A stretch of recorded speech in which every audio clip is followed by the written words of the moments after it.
오늘은 특별히 6월 셋째 주 아버지의 날입니다. 아버지의 날은 아버지를 기념하고 아버지를 축하하기 위해서 미국은 어머니의 날이 있는데 한국은 어버이날이라고 5월 8일 날 있지만 또 미국은 어머니의 날, 아버지의 날 그렇게 지냅니다. 특별히 오늘은 아버지의 날입니다. 모든 아버지들을 주님의 이름으로 축복합니다. 특별히 진정한 아버지 되신 하나님을 영광 돌리는 아버지가 되시기를 주님의 이름으로 축원합니다.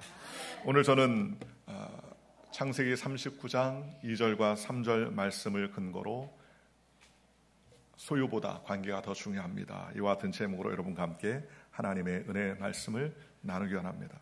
우리가 살고 있는 세상에서 특별히 현대 사회를 살아가고 있는 저와 여러분들에게 내가 무엇을 가지고 있느냐 참 중요합니다. 아무것도 가지지 않았다면 현대 사회를 살면서 매우 어렵고 힘든 생활을 견뎌내야 될 줄로 믿습니다. 때때로는 물질이 우리에게 소유의 중심이 될 수도 있고 때로는 명예나 오히려 그 외의 것들이 우리에게 중심이 될 때가 많이 있습니다. 그런데 이런 소유보다 더 중요한 게 무엇입니까? 그것은 관계라고 성경은 말씀하셨습니다. 오늘 본문 성경에 나오는 요셉은 야곱의 12아들 중에 11번째 아들입니다. 아버지에게 특별한 사랑과 총애를 받았던 아들이었습니다. 그래서 다른 아이들에게 입혀주지 않았던 색동옷을 입혀주고 그를 특별히 총애하는 그러한 모습이 성경 가운데 나오고 있습니다. 그런데 그런 특별한 관계를 통해서 사랑을 받으니까 형제들이 그를 미워하고 그를 시기합니다. 형들과의 관계가 깨지니까 형들이 그들을 죽이려고 음모하고 결국 큰 구덩이에 빠지게 되며 나중에 우여곡절 끝에 애굽 땅 종살이로 보디발의 집에 들어가게 됩니다. 위치로 보면 소유로 보면 아무것도 남부럽지 않은 그러한 소유의 삶을 살았던 귀공자 부잣집의 자녀가 이제는 남들에게 도와주고 섬겨야 될 가장 낮은 천한 위치인 종의 위치가 되었다는 겁니다. 그런데 종의 위치가 되었어도 요셉은 자신의 소유에 초점을 맞추지 아니하고 하나님과의 관계에 초점을 두었습니다. 그러니까 완전한 바닥 인생임에도 불구하고 그는 오히려 그런 상황 가운데서도 형통하게 되었고 형통하게 되었다고 성경은 말합니다. 오늘 성경에 야훼께서 요셉과 함께 하심으로 그가 형통한 자가 되어 그의 주인 애굽 사람의 집에 있으니 그랬습니다. 하나님이 그와 함께하는 관계가 잘 맺어지게 되더랍니다. 물론 환경이 변하여서 요셉이 보디발의 집에 거부가 되었다. 오히려 보디발이 그에게 양자 삼았다. 그런 말씀은 나오지 않지만 오히려 이 요셉이 그런 상황과 환경 가운데서도 하나님과 함께하는 관계 가운데 역사가 일어나자 주님께서 그를 인도해 주시는 위대한 역사가 일어나게 되더라는 것입니다. 그러니 오늘 저와 여러분도 마찬가지입니다. 여러분 이민자의 삶이 얼마나 어렵고 힘듭니까? 때때로 내가 원치 않은 일들도 감당해야 되고 내가 계획하지 않았던 일도 만나는 일들이 허다하지 않습니까? 그런 의미에서 하나님 앞에 타락하지 아니하고 하나님을 붙드는 요셉같이 오늘 저와 여러분들도 주님만을 붙드는 믿음의 인생이 되시기를 주님의 이름으로 축원합니다. 오늘 성경 본문 2절에 보면 야훼 하나님이라고 말합니다. 야훼 하나님이라는 말은 언약과의 관계 속에서 쓰이는 이름입니다. 하나님과 그의 백성의 관계 가운데 언약의 하나님, 그래서 야훼라고 그렇게 부릅니다. 그런데 신약의 성경에는요 야훼라는 말이 나오지 아니하고 아버지라는 말이 나옵니다. 예수님도 우리에게 말씀하시기를 이제는 너희가 아빠 아버지라 부를 수 있다라고 하나님의 관계를 언약과의 관계를 뛰어넘어 이제 아버지와의 관계, 아빠라고 부를 수 있는 특별한 관계 가운데 있다고 성경은 말씀해 주셨다는 것입니다. 관계를 떠나서는 아버지를 부를 수가 없지요. 노예로 잡혀온 어린 소년이었던 요셉이 그의 힘은 바로 여호와 하나님과의 관계, 함께함에서 나오는 능력이었다는 것입니다. 그 다음에 나오는 장면으로 용모가 빼어나고 아름다운 요셉을 보디발의 아내가 유혹합니다. 그러면서 그가 뿌리치며 뭐라고 말합니까? 39장 9절에 그런즉 내가 어찌하여 이 큰 악을 행하여 하나님께 죄를 지으리까 라고 고백합니다. 즉 자신의 소유가 많아지고 오히려 기회로 삼아 이번에는 내가 보디발의 아내의 총애받는 사람이 되면 더 큰 소유를 누릴 수 있고 더 큰 위치를 누릴 수 있다라는 것에 세상 초점 맞추지 아니하고 요셉은 하나님과 관계하고 하나님 앞에 함께함으로 내가 어떻게 이런 하나님 앞에서 죄를 범하며 내가 어떻게 이런 득지하겠습니까 하면서 보디발의 아내의 유혹을 뿌리치는 장면이 나오지 않습니까? 왜 이런 역사가 일어납니까? 그것은 하나님과의 관계를 올바로 하려는 요셉의 마음에서부터 시작됐기 때문이라는 것입니다. 모세를 보십시오. 모세는 그 당시에 가장 최강인 애굽의 국가의 애굽의 사람이었습니다. 왕자의 삶을 살았습니다. 이스라엘 광야에서 40년 동안 이스라엘을 인도한 위대한 지도자였습니다. 그런데 모세의 이런 능력도 어디에서 나오는 것입니까? 바로 하나님과의 관계에서 나오게 되었습니다. 한 번은 모세가 구스의 여자를 취하여 결혼합니다. 누나 미리암과 형 아론이 모세를 비방하였습니다. 그러자 하나님이 미리암과 아론에게 진노하였습니다. 미리암은 나병에 걸리고 말았습니다. 하나님은 그때 세 사람을 불러서 이렇게 말씀하셨습니다. 민수기 12장 8절에 말하기를 그와는 내가 대면하여 명백히 말하고 라고 말합니다. 요셉과는 명백히 말하고 대면했다는 거예요. 그러니 똑같은 위치라고 다 같은 위치가 아니라는 것입니다. 특별히 모세는 하나님과 깊은 관계의 사람이었다는 겁니다. 제가 얼마 전에 책을 읽어보니까 바이든 대통령에 대한 기록들이 쫙 나와 있다. 그가 어디서 태어나고 몇 세에 무엇을 하고 어디 학교를 졸업하고 자세한 그런 인적 사항들이 나왔습니다. 제가 쫙 읽어보니까 바이든하고 굉장히 가까워진 것 같아요. 바이든을 다 알게 됐습니다. 그런데 만약에 제가 바이든을 다 알게 됐고 바이든을 이제 속속들이 알았다고 해서 제가 백악관에 찾아가서 바이든을 내가 너무너무나 잘 압니다. 만나고 싶습니다. 한번 만나주겠습니까? 안 만나줘요. 왜요? 나는 그를 아는데 그가 나를 모르지 않습니까? 관계가 이루어질 수 없습니다. 관계는 서로 이루어지는 것 아니겠습니까? 모세는 하나님 앞에서 깊은 관계를 가진 사람이었다고 성경은 말씀해 주셨습니다. 그래서 하나님을 통한 관계를 통해서 위대한 새 역사를 이루고 이스라엘 백성들을 40년 광야 가운데서도 인도할 수 있는 능력과 힘이 그의 지혜에 있지 아니하고 하나님과의 관계 가운데 있었다는 것을 우리가 알 수 있습니다. 하나님의 마음에 합한 다윗도 마찬가지입니다. 시편 23편 4절에 그는 말하기를 내가 사망의 음침한 골짜기로 다니시라도 내가 해를 두려워하지 않을 것은 주께서 나와 함께 하심이라 그랬습니다. 여러분, 사망의 음침한 골짜기는 누구나 다 두려워하는 것 아닙니까? 생각해 보십시오. 여러분이 타는 비행기가 사망하는 비행기라면 타시겠습니까? 여러분이 타고 갈 차가 마지막 내가 모르는 사이에 5분 앞에 사고가 나요. 대파되고 사람이 생명이 죽는 일이 생길 수 있다라고 하면 여러분 그 차를 타시겠습니까? 안 타지요. 사망의 골짜기는 그렇게 위험한 골짜기임에도 불구하고 다윗은 그 사망의 골짜기를 두려워하지 않는 것은 하나님이 나와 함께 하시기 때문입니다 라고 그렇게 말하는 것입니다.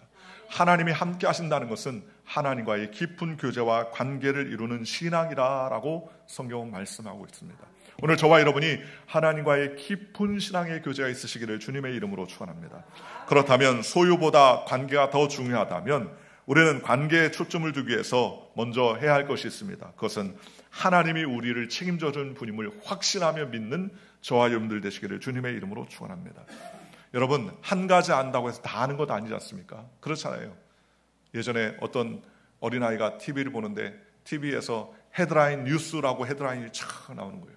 그랬더니 그 동생이 누나한테 물어봅니다. 누나, 헤드라인이 뭐야? 라고 물어보니까 누나가 얘기합니다. 헤드는 머리야. 그 라인은 선이야. 헤드라인은 그래서 가르마야. 라고 얘기합니다. 여러분, 헤드도 알고 라인도 하는데 둘이 합하면 가름합니까? 아니죠. 여러분, 하나, 둘 정도 다 아는 것이 우리가 모든 것을 아는 거예요? 그렇지 않습니다.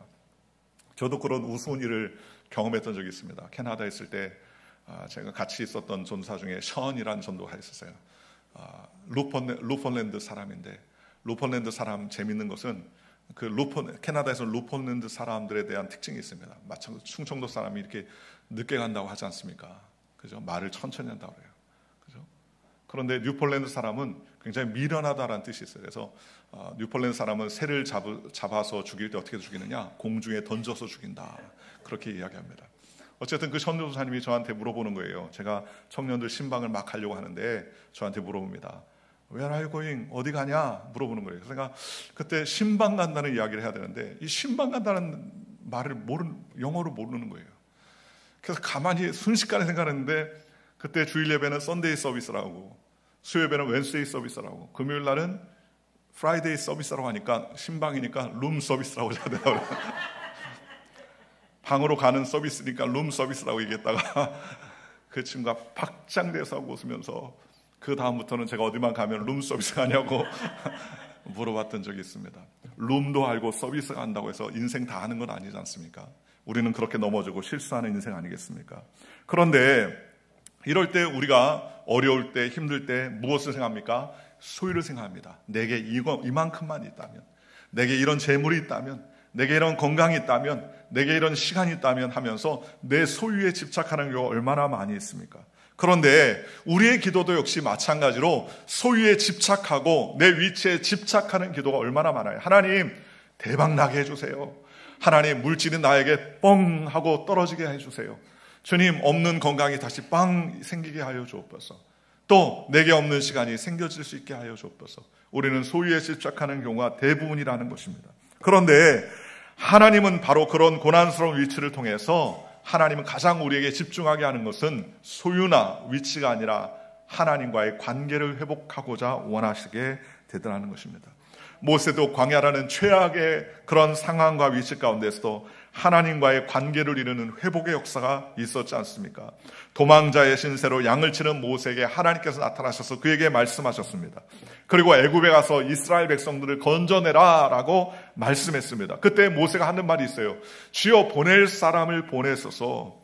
자기가 못한다고 버티지 않습니까?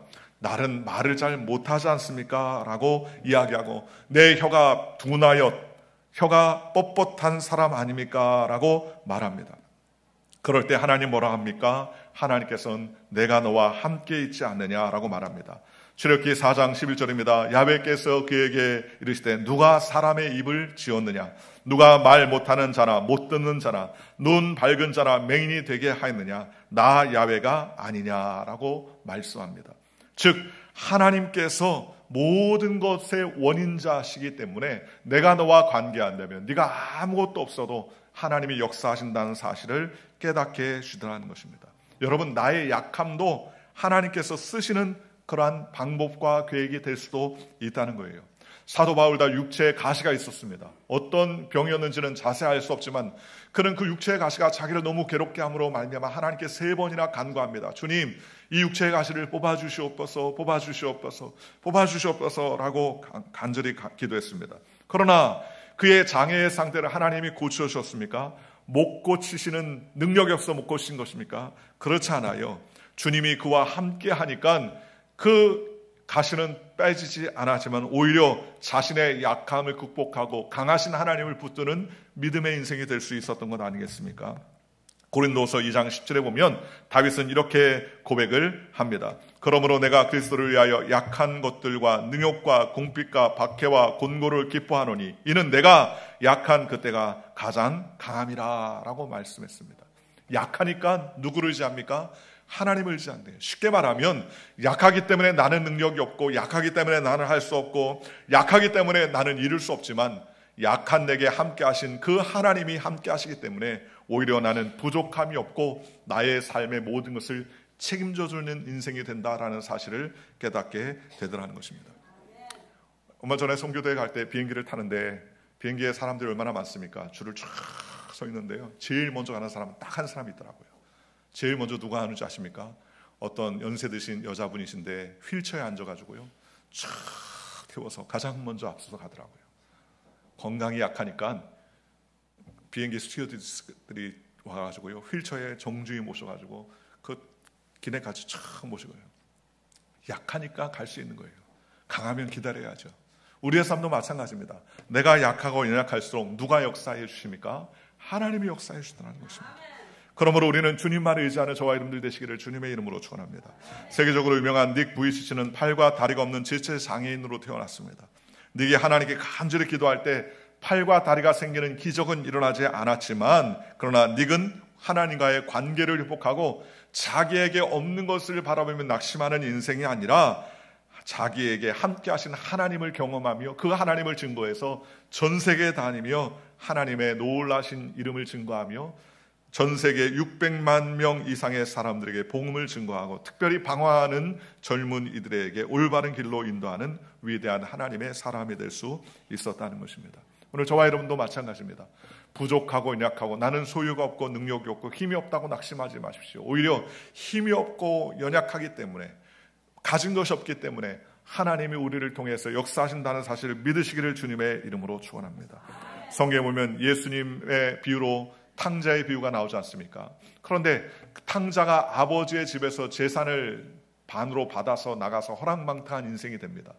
가진 인생을 살다가 나중에는 돼지들이 먹는 주염료를 먹고 비참한 인생의 지경에 이르게 됩니다. 그런데 그때에 그는 위대한 생각을 합니다. 그 위대한 생각이 뭡니까? 내가 아버지에게로 돌아가리라 그랬습니다. 그가 떵떵거리며 잘 살았다, 주식 투자해가지고 돈 많이 벌었다면 아버지에게 돌아오지 않았을 것입니다. 그런데 그가 쫄딱 망하고 돼지가 먹는 음식을 주식 삼아서 먹으면서 비참한 인생의 고난을 경험하니까 그는 말하기를 내가 아버지의 집으로 돌아가겠다라고 생각합니다. 품꾼이라는 위치가 되어도 상관없다는 태도로 일어나 아버지의 품에 안겼습니다. 그러자 아버지가 그에게 좋은 옷을 입히고 살진 송아지를 잡고 가락지를 끼우고 신발을 신기며 잔치를 벌여주지 않습니까? 하나님은 바로 이렇게 하나님께 돌아가는 자들을 책임져 주시는 분이라고 성경은 우리에게 말씀해 주셨습니다. 지금 우리에게 소유가 부족한 것 때문에 고민하고 소유가 부족한 것 때문에 낙심하고 내 위치에서 부족한 것 때문에 낙담할 때에 우리는 그것을 모두 다 내려놓고 하나님, 내게 소유가 문제가 아니라 하나님과의 관계를 올바로 정립하는 믿음의 삶을 살게 하는 우리 모두가 되게 앞서서 기도하는 저와 여러분들 되시기를 주님의 이름으로 축원합니다. 그런데 형은 어떻습니까? 죽었다가 살아온 아들이 돌아오고 동생이 돌아왔음에도 불구하고 아버지에게 얻을 것, 나에게 양새끼 한 마리 잡아주지 않았다는 그러한 섭섭함으로 오히려 아버지와의 관계를 깨닫지 못하고 그 잔치를 누리지 못하고 있는 것 아니겠습니까? 사랑하는 성도 여러분, 우리가 추구해야 될 것은 얼마나 많은 것을 가지고 있고 얼마나 많은 것을 누리느냐가 아니라 하나님과 얼마나 같이 동행하고 있느냐, 하나님이 얼마나 함께하고 계시느냐가 우리의 초점이 되시기를 주님의 이름으로 축원합니다. 두 번째로 오늘 관계에 초점을 두려고 한다면 하나님의 말씀에 순종하며 하나님의 말씀을 붙드는 인생이 되어야 될 줄로 믿습니다. 여러분, 선생님과 학생, 종업원과 고용주의 관계가 지속되기 위해서 어떻게 합니까? 서로 말과 관계가 좋아져야 되지 않습니까? 하나님과의 관계도 마찬가지 아닙니까? 첫사람 아담과 하와는 하나님의 말씀에 불순종이기 때문에 에덴 동산에서 잘 지내던 하나님과의 관계가 깨어지니까 결국 그곳에서 쫓겨나게 되었지 않습니까? 여러분, 인생의 모든 것이 관계 아닙니까? 그렇잖아요. 여러분 옆에 있는 남편이나 혹은 아내와 어떻게 결혼했습니까? 나는 이 사람과 관계가 너무너무 안 좋아서 결혼했습니다. 그런 사람 한 사람도 없어요. 그때 관계가 너무 좋았으니까 결혼했겠죠. 한국의 옛날의 프로그램 중에 할머니, 할아버지가 나와가지고 낱말 맞추는 프로그램이 있었습니다. 그죠? 그런데 할아버지가 당신과 나 사이 그렇게 얘기하니까 그래서 제목은 천생연분인데 그때 할머니가 원수 이렇게 얘기합니다. 그랬더니 할아버지가 아니 네 글자라고 그랬더니 평생 원수. 평생. 그 영상이 박제돼가지고요 지금도 가끔 회자되지 않습니까? 그렇잖아요. 평생 원수인 줄 알고 결혼했겠습니까? 천생연분이라고 생각하면서 결혼했겠죠. 그러나 살아보니까 그게 아니더라는 것 아니겠습니까? 여러분, 오늘 저와 여러분도 마찬가지입니다. 하나님 안에서 순종하며 좋은 관계를 맺어갈 때 그 동산이 아름다운 동산이 되겠지만, 그러나 관계가 깨어지고 불순의 관계가 되어진다면 그 동산이 지옥이 되는 것 아니겠습니까? 에덴 동산에서 아담과 하와가 쫓겨나서 비참한 인생이 될 수밖에 없었던 것은 바로 하나님과의 관계가 깨어졌기 때문이라는 것입니다. 여러분, 하나님은 믿음의 조상 아브라함을 택하여 불렀습니다. 그러나 아브라함은 자손이 없어 의심하고 흔들렸습니다. 그래서 그는 생각하기를 내가 자식이 없으니까 내 몸종 그에게 나의 상속자라 삼겠다라고 생각을 했습니다. 그런데 그런 아브라함에게 하나님은 흔들리는 아브라함 불러다가 하늘을 바라보게 했습니다. 별들을 바라보게 하고 땅의 모래를 세워보게 하시면서 내 자손이 이와 같게 하시리라 라고 성경은 말씀해 주셨습니다. 그러자 하나님께서 이야기하신 그 말씀을 아브라함이 처음으로 하나님 말씀을 믿게 되었다고 성경은 말합니다. 성경 창세기 15장 5절의 말씀입니다. 그를 이끌고 밖으로 나가 이르시되 하늘을 우러러 무별들을 셀 수 있나 보라. 또 그에게 이르시되 내 자손이 이와 같이 많으리라 라고 말씀했습니다. 6절에 아브라함이 야훼를 믿으니 하나님께서 이를 그의 의로 여기셨다라고 성경은 말씀합니다. 여러분, 하나님의 말씀을 믿으니 의로 여기셨다는 거예요. 여러분, 하나님의 말씀을 준행했기 때문에 의로 여기신 것이 아니라 하나님의 말씀을 액면 그대로 내 자손이 하늘의 별과 같이 땅의 모래와 같이 많게 해주겠다는 하나님의 약속의 말씀을 틀림없이 붙드니까 하나님이 그 말씀을 의로 여기시고 아브라함을 의로 여기셨다고 성경은 말씀해 주셨습니다. 이런 믿음의 은혜가 저와 여러분에게 있으시기를 주님의 이름으로 축원합니다. 애굽의 종이 되었다가 돌아올 것에 대해서 하나님 말씀해 주셨지 않습니까? 또 아브라함에게 하나님께서 은혜 베풀어 주셔서 그의 아들 독자 이삭을 모리아 땅에 번제로 바치라고 말씀합니다. 그 말씀 앞에서도 아브라함 어떡합니까? 하나님께서 능히 죽은 사람을 살릴 것을 믿고 의심하지 않았습니다. 관계가 좋아지니까 하나님의 은혜로 말미암아 아들 독자 이삭을 바치겠다는 순종의 삶을 살게 되고 하나님은 이제야 내가 나를 사랑한 줄 내가 알았노라 라고 하면서 그를 축복해 주시지 않습니까? 사랑하는 성도 여러분, 진정한 관계는 말씀에서부터 나옵니다. 오늘 저와 여러분이 말씀을 붙드는 인생이 되는 저와 여러분들 되시기를 주님의 이름으로 축원합니다. 어떤 상황, 어떤 환경 가운데서도 하나님의 말씀을 붙들면 우리의 소유가 문제가 아니라 관계를 통해서 하나님이 역사해 주시고 은혜를 베풀어 주시는 것입니다. 모세는 하나님과 직접 대면한 사람으로 얼굴이 광채와 같이 빛났다고 성경 말합니다. 얼마나 광채같이 빛났는지 사람들이 모세를 보면 마치 하나님을 쳐다보듯이 쳐다보는 거예요. 그랬더니 모세가 어떻게 합니까? 모세가 수건을 가져다가 자기 얼굴을 가렸더라라고 성경 말합니다. 여러분은 어떻게 하시겠습니까? 얼굴을 가리시겠습니까? 더 광고하며 돌아다니시겠습니까? 저 같으면 동네방네 일부러 밤 12시까지 돌아다닐 것 같아요. 내 얼굴이 얼마나 광채가 나는지, 내 얼굴이 얼마나 이렇게 찬란하게 빛이 나는지 사람들에게 보여줄 것 같은데 모세는 보여주지 않았습니다. 오히려 수건으로 갈았습니다. 왜 그랬을까요? 그가 소유와 위치에 마음을 두었다면 그는 하나님이 나와 함께 하신다는 그 표식과 같이 자기를 자랑할 수 있었겠지만 모세는 하나님과의 관계에 초점을 두는 것 외에는 다른 것에 대해서 관심이 없던 사람이었기 때문에 광채나는 얼굴을 수건으로 가리고 많은 사람들에게 자기가 아니라 하나님께 초점을 맞추게 하는 일에 앞장서는 사람이 되게 되더라는 것입니다. 사랑하는 성도 여러분, 저와 여러분들이 이와 같은 믿음의 사람이 되시기를 주님의 이름으로 축원합니다. 하나님의 은혜 가운데 주님만을 바라보고 영광 돌리며 하나님 말씀에 집중하는 인생이 되시기를 주님의 이름으로 축원합니다. 한국의 손병주 목사님이 쓴 오후 5시에 온 사람이라는 책에 나오는 내용입니다. 제2차 2차 세계대전이 끝나고 연합군이 아우슈비츠 수용소를 장악한 이후에 각 방을 점검하던 때였습니다. 미군 병사가 한 벽에서 이런 글귀를 발견합니다. Where is God? 하나님은 어디 계시는가? 그랬습니다. 고통과 어려움 가운데, 갖은 핍박과 고난 가운데 하나님이 정말 계신 건가? 하나님은 어디 계시지? 하면서 고통당하면서 그렇게 질문했을 것입니다. 자신도 만약에 이런 고통을 당했다면 분명히 자기도 그런 하나님에게 하나님 도대체 어디 계십니까? 라고 썼을 거라고 생각을 했습니다. 그런데 그 글귀 밑에 또 다른 글귀가 하나 있어요. 그 글귀는 바로 God is here, 하나님은 여기 계신다라는 글귀였습니다. 그러면서 그 아래 찬송가의 가사가 적혀 있었습니다. 그 크신 하나님의 사랑 말로 다 형용 못하네.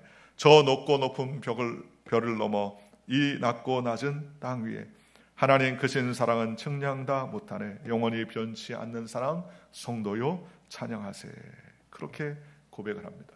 아우슈비츠에서 내일 죽을지 모레 죽을지 알지 못하는 그런 극심한 상황 가운데 하나님은 어디 계십니까? 라고 외치는 외마디의 소리 가운데서도 하나님은 지금 여기 나와 함께 계신다. 하나님은 지금 나와 동행하신다. 하나님이 나와 함께 하신다. 하나님, 그 크신 하나님의 사랑을 찬양하며 영광 돌리며 하나님 크신 사랑은 측량할 수 없다.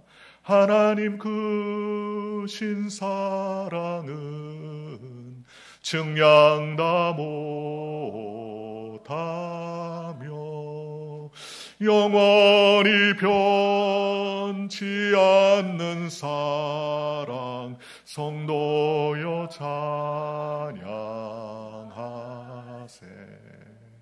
영원히 변치 않는다는 거예요. 내가 이런 핍박과 어둠 속에서도 주님은 영원히 나를 도와주시고 영원히 나를 붙들어 주시고 이런 어려움과 희망, 소망, 어려움이 있는 상황 가운데서도 소망이 없는 상황에서도 주님은 나를 붙들어 주신다라는 동행의 삶을 살 수 있게 되더라는 것입니다. 오늘 사랑하는 성도 여러분, 저와 여러분이 하나님과 동행하는 믿음의 백성이 되시기를 주님의 이름으로 축원합니다.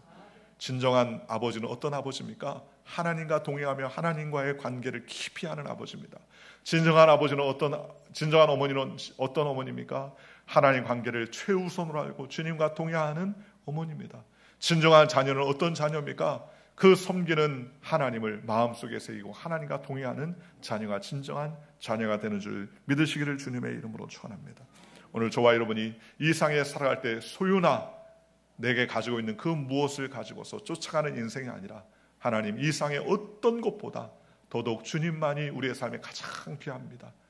주님만이 우리의 모든 것 되십니다 라며 주님과의 관계를 최우선하며 하나님께 달려가는 저와 여러분들 되시기를 주 예수의 이름으로 간절히 축원합니다.